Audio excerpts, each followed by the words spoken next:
আসসালামু আলাইকুম। আশা করি সকলে ভালো আছেন।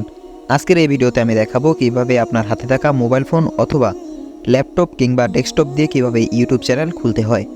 তো ইউটিউব চ্যানেল খোলা কোনো কঠিন বিষয় না, এটি খুবই সহজ একটি বিষয়। তো ইউটিউব চ্যানেল খোলার জন্য আপনাকে যে কোনো একটি ব্রাউজার সিলেক্ট করতে হবে। আপনি চাইলে আপনার ফোনের ইউটিউব থেকেও অ্যাকাউন্ট ক্রিয়েট করতে পারেন, কিন্তু সম্পূর্ণরূপে ইউটিউব চ্যানেল সেটআপটি আপনি ইউটিউব অ্যাপসটি দিয়ে করতে পারবেন না। এজন্য যে কোনো একটি ব্রাউজার আপনাকে অবশ্যই সিলেক্ট করতে হবে। তো আপনারা প্রথম থেকেই ক্রোম ব্রাউজার দিয়ে অ্যাকাউন্ট খোলার ট্রাই করবেন। তো আমি এখন আমার ডেস্কটপ থেকে ক্রোম ব্রাউজারটি ওপেন করছি। এরপর এখানে সার্চ করবেন youtube.com।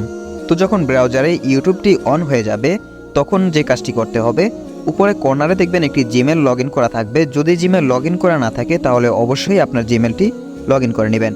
এরপর সেই জিমেলের আইকনের উপর ক্লিক করবেন। ক্লিক করার পর এখানে দেখতে পারবেন আপনার জিমেলটি শো করবে। তো তারপর যে কাজটি করতে হবে, নিচেই একটি লেখা থাকবে ক্রিয়েট এ চ্যানেল। তো জাস্ট আপনারা ক্রিয়েট এ চ্যানেলে ক্লিক করবেন। এরপর এরকম একটি ইন্টারফেস চলে আসবে। সো এখানে দেখতে পারবেন নেম, আপনার ইউটিউব চ্যানেলের যে নামটি হবে সেটা এখানে অ্যাড করে দিবেন। তো আমি জাস্ট এখানে আমার নামটি অ্যাড করে দিব। তো আমার যেই নামটি অ্যাড করা আছে সেই নামটি থাকবে এবং এখানে দেখতে পারবেন হ্যান্ডেলে একটি লেখা। এই হ্যান্ডেলটি মূলত ইউজার নেম, আপনারা যেটা খুব সহজেই বুঝতে পারবেন। তো এখানে যেই নামটি এখানে দিবেন সেটি দিয়ে আপনাকে সার্চ করে খুব সহজেই পেয়ে যাবে। তো ইফতেখার আহমেদ ইমতিয়াজ এটাই থাক আমার ইউজার নেম, এবং এখান থেকে আপনার একটি প্রোফাইল পিকচার অ্যাড করে দিবেন অথবা যেটাকে লোগো বলতে পারেন। তো এখান থেকে আপলোড পিকচারে ক্লিক করবেন। এরপর আপনার মোবাইল কিংবা ডেস্কটপ থেকে আপনার কাঙ্ক্ষিত ছবিটি অ্যাড করে দিবেন। তো আমি ছবিটি সিলেক্ট করলাম, এরপর জাস্ট ওপেনে ক্লিক করব। তো এরকম একটা ইন্টারফেস চলে আসবে।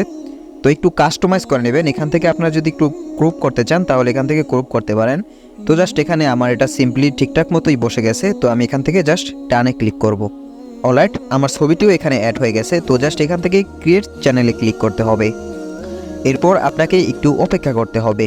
তো এখানে দেখতে পারতেছেন আমার লোগোটি আপলোড হয়নি, কিন্তু যখন আমি এখানে জিমেলের প্রোফাইলের দিকে খেয়াল করব তখন এখানে দেখতে পারবো আমার ছবিটি এখানে লোগো হিসাবে আপলোড হয়ে গেছে। বাট এখানে শো করতেছে না, একটু সময়ের ব্যাপার, এখানে আস্তে ধীরে শো হয়ে যাবে।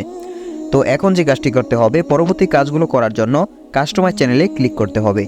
তো আপাতত লেআউটে কোনো কাজ নেই, যেহেতু আমার কোনো ভিডিও আপলোড করা নেই। তো জাস্ট এখান থেকে আমি ব্র্যান্ডিংয়ে ক্লিক করব। তো দেখছেন এখানেও আমার লোগোটি ইনপুট করা আছে, বাট এই জায়গাটিতে এখনও শো করেনি। তো একটু সময়ের ব্যাপার, এটি সেখানেও অ্যাড হয়ে যাবে। তো এখন যে কাজটি করতে হবে, ব্যানার ইমেজ নামে একটি অপশন দেখতে পারতেছেন।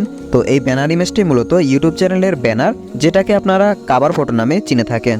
তো এখান থেকে জাস্ট আপলোডে ক্লিক করবেন এবং আপনার ফোন থেকে একটি কভার ফটো সিলেক্ট করে দিবেন। তো আমার যেহেতু কোনো ইউটিউব ব্যানার আপাতত তৈরি করা নেই, সেজন্য আমি যে কোনো একটি ছবি এখানে অ্যাড করে দিব। তো জাস্ট একটি ছবি সিলেক্ট করলাম, এরপর জাস্ট ডানে ক্লিক করব। ওকে, এরপর জাস্ট পাবলিশে ক্লিক করব। এরপর গো টু চ্যানেলে ক্লিক করব এবং দেখে আসবো চ্যানেলের লোগো এবং কভার ফটো চেঞ্জ হয়েছে কিনা। তো দেখতে পারতেছেন এখানে আমার লোগোটি যথাযথভাবে অ্যাড হয়ে গেছে এবং যেই কভার ফটোটি আমি আপনাদেরকে দেখানোর জন্য জাস্ট আপলোড করেছি সেটিও এখানে অ্যাড হয়ে গেছে। তো আজকের ভিডিও এই পর্যন্তই। পরবর্তী একটি ভিডিওতে আমি পরবর্তী সেটআপগুলো আপনাদেরকে দেখিয়ে দেব।